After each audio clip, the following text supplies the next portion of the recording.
Hello and welcome back to another episode of Marjana's Kitchen, where today we'll be showing you how to make this delicious patisa. This is my absolutely favourite Indian dessert to have.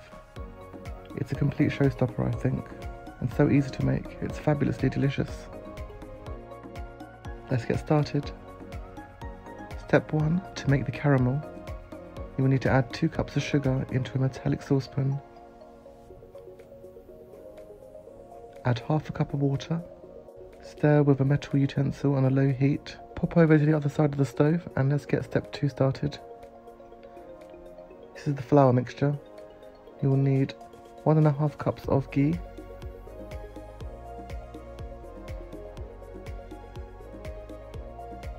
one cup of gram flour.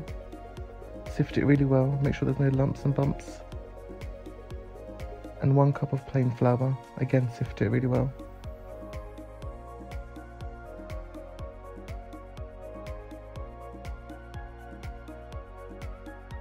Add the gram and plain flour into the ghee pan. Cook for about 15 minutes so that the raw flour taste cooks out.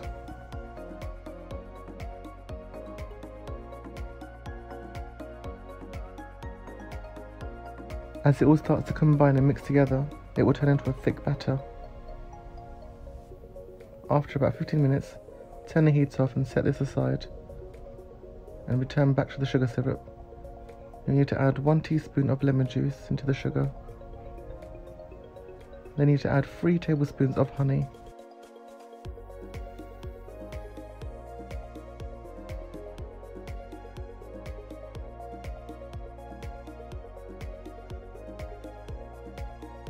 Boil on a low to medium heat.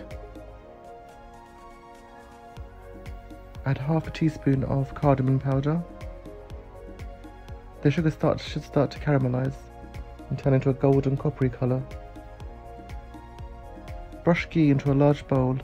Use a non-stick bowl, as you'll find out later why we didn't. The caramel is now ready to use, so turn off the heat.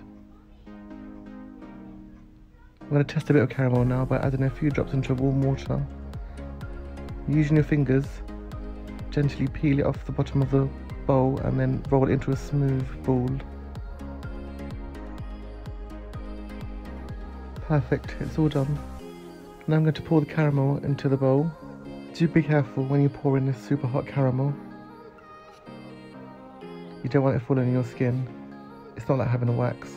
The sugar will literally take your skin off. Let it cool down for about 10 minutes or until it all combines together and you can fold it all with a spoon.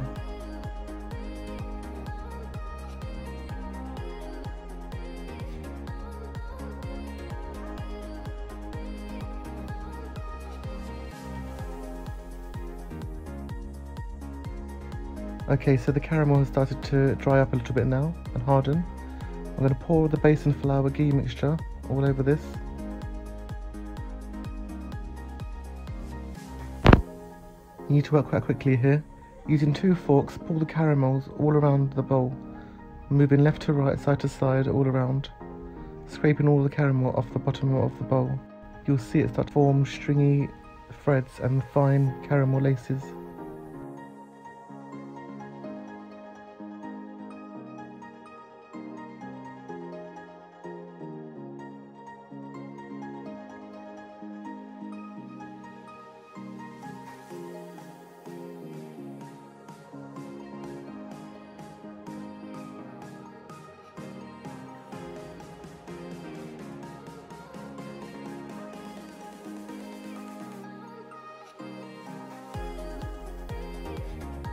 Well, as you can clearly see, some of the caramel got stuck to the bottom of the metal dish, as we cleverly didn't use a non-stick pan or bowl. After a good 10 to 15 minutes of mixing and pulling and stretching, it's now ready to turn upside down onto a worktop. Brush a little ghee first on top of the counter. Place the patisa mixture and then mould into any shape you prefer. Once again, be careful handling this mixture, as there still can be some really hot caramel pieces hidden inside.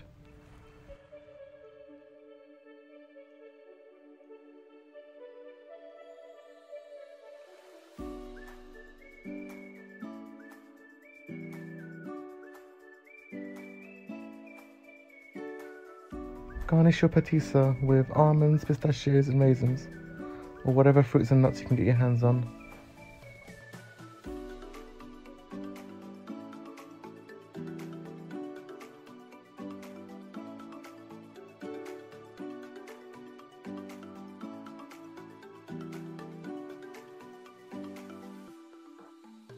Once it has cooled down and solidified a tiny bit, using a sharp knife, cut it into square pieces.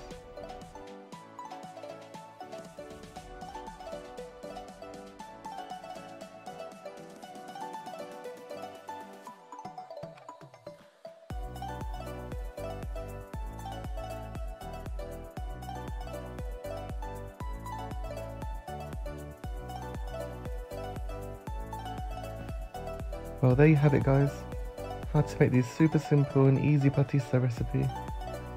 Yummy and flaky and delicious. We had so much fun making these. We hope you make them as well.